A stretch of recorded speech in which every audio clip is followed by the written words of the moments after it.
Un procès avec jury pour le meilleur ami de Jeffrey Epstein révèle plus de détails sur les abus commis sur les adolescents. Et les élites paniquent.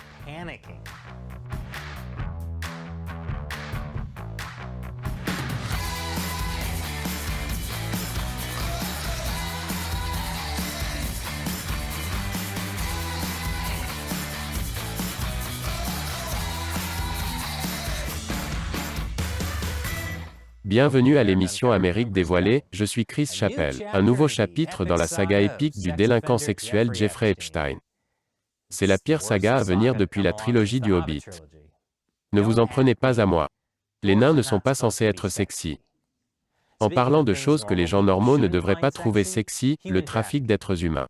La mondaine britannique Ghislaine Maxwell est actuellement en procès pour avoir fait du trafic d'adolescentes mineures pour son meilleur ami, Jeffrey Epstein.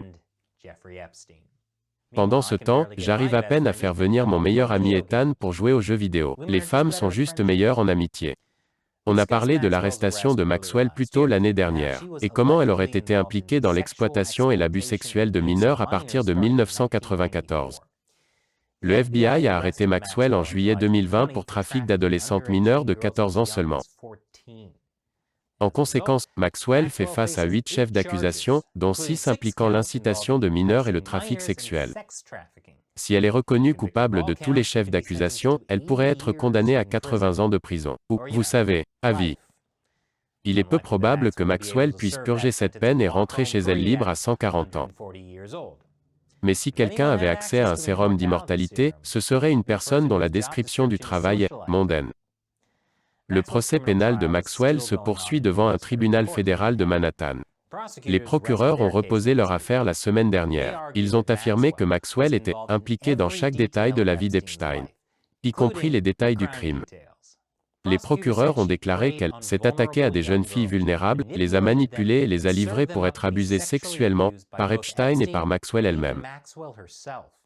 L'avocat de la défense de Maxwell, quant à lui, a fait valoir que le ministère de la Justice s'en prend à Maxwell par procuration pour Epstein, qui se serait suicidé en prison en 2019 en attendant son procès. Ce qui est un raisonnement solide de la part de la défense. Après tout, quand Hitler s'est suicidé, aucun de ses subordonnés n'a été jugé. L'avocate de Maxwell a essentiellement fait valoir que Maxwell était aussi une victime d'Epstein. Elle a affirmé que Epstein a compartimenté sa vie, ne montrant que ce qu'il voulait bien montrer aux gens qui l'entouraient, y compris Maxwell. C'est comme lorsque votre patron au travail est licencié et qu'il est révélé qu'il avait une pile secrète de sneakers enfermée dans un tiroir de son bureau. Sauf qu'à la place des sneakers, il s'agit de du sexe avec des mineurs. Et tous les témoins qui ont dit que Maxwell était impliqué, eh bien, l'avocat de la défense de Maxwell a également soutenu que les victimes ont manipulé leurs souvenirs des abus présumés d'Epstein pour inclure Maxwell parce qu'elles ont été financièrement incitées à faire tomber Maxwell. Elle a dit que ces incitations financières étaient de possibles futures poursuites civiles contre Maxwell. Donc, c'est comme si les gens avaient vu la secrétaire qui avait la clé du tiroir verrouillé des sneakers avec du chocolat sur son visage. Mais ça aurait pu venir de n'importe quelle barre chocolatée, alors arrêtez de poser des questions. La défense de Maxwell avait aussi une demande inhabituelle, autoriser les témoins anonymes de la défense. En effet, plusieurs des témoins de l'accusation, qui étaient des victimes des abus sexuels d'Epstein, ont été autorisés à témoigner anonymement. Et la défense a fait valoir qu'elle avait des témoins qui avaient également peur de témoigner sous leur vrai nom. Par exemple, la défense a cité un témoin potentiel sous le pseudonyme de Hillary Clinton. En fait, nous ne savons pas vraiment ce que l'équipe de défense de Maxwell a l'intention de faire, car elle ne commencera pas à plaider avant jeudi. Mais en attendant, voici 3 faits intéressants qui sont ressortis du côté de l'accusation. Numéro 1, la relation entre Maxwell et Epstein était plus que de simples « meilleurs amis ». Les victimes d'Epstein allèguent que Maxwell n'était pas seulement impliqué dans la facilitation des abus sexuels, mais participait également à des orgies de mineurs. L'avocat de la défense de Maxwell a évidemment nié cela, mais de nouvelles photos sont apparues pendant le procès montrant que Maxwell et Epstein étaient peut-être un peu plus que de simples amis. Même si la défense a affirmé qu'ils n'étaient même pas officiels sur Facebook. Les photos ont été trouvées dans des CD pris lors d'un raid du FBI en 2019 dans la maison d'Epstein à Manhattan. La bonne nouvelle est que le FBI a toujours son ordinateur de bureau Gateway de 2001, ce qui lui permet de lire ses CD. Apparemment, Epstein et Maxwell étaient de grands voyageurs. C'est particulièrement approprié qu'Epstein portant un chapeau de cosaque russe donne le surnom de son avion privé. Cette photo est prétendument prise dans l'avion privé d'Epstein, le Lolita Express, et il ne s'appelle pas ainsi parce qu'Epstein était un fan de la littérature russe. Les procureurs fédéraux pensent qu'il utilisait le Lolita Express pour transporter ses victimes sexuelles entre ses résidences de New York, du Nouveau-Mexique, de Paris, des îles Vierges américaines et de Palm Beach. Heureusement qu'Epstein s'est fait masser les pieds, rien n'est plus dur pour les pieds que de voyager constamment en avion. Une autre photo montre le couple au domaine de la reine Elisabeth à Balmoral, en Écosse. Je sais ce que vous pensez. La reine d'Angleterre a une cabane en rondin? Je vous en dirai plus à ce sujet plus tard. Un analyste informatique du FBI a déclaré que le disque dur retrouvé contenait un fichier créé par l'utilisateur Gmax le 14 octobre 2002. Il n'a pas été révélé qui a créé le fichier, mais il dit « Jeffrey et Ghislaine sont en couple depuis 11 ans. Ils sont, contrairement à ce que les gens pensent, rarement séparés, je les vois presque toujours ensemble. Ils se complètent très bien. » Donc l'idée que Maxwell ait pu être complètement inconscient du réseau international de trafic sexuel de mineurs qu'Epstein a construit pour servir l'élite mondiale est difficile à croire. Mais il y a tellement plus que nous avons appris pendant ce procès. Plus après la pause. Nous sommes de retour. Qu'avons-nous appris d'autre jusqu'à présent pendant le procès de Ghislaine Maxwell? Numéro 2. Le personnel d'Epstein donne des noms. Plusieurs membres du personnel d'Epstein ont témoigné pendant le procès. La gouvernante d'Epstein, qui a travaillé au manoir d'Epstein à Palm Beach entre 1990 et 2002, a décrit Maxwell comme un patron autoritaire. Dès le jour où Maxwell est arrivé dans la maison, elle a tout de suite pris le contrôle. Elle a mentionné qu'elle allait être la maîtresse de maison, et en charge des autres propriétés d'Epstein. Dame de la maison, est un travail tout aussi difficile que mondaine. Maxwell l'aurait chargé de nettoyer après les massages d'Epstein 3 fois par jour. Nous pourrions décrire cela plus en détail, mais si nous le faisions, YouTube démonétiserait cette vidéo. Un manuel de ménage lui aurait dit de ne jamais divulguer les activités ou les allées et venues de Epstein ou Maxwell à quiconque.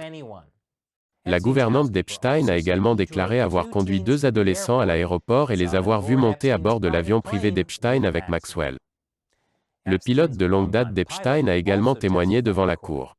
Il a dit avoir vu 3 anciens présidents monter à bord de l'avion, Bill Clinton, Donald Trump et Kevin Spacey.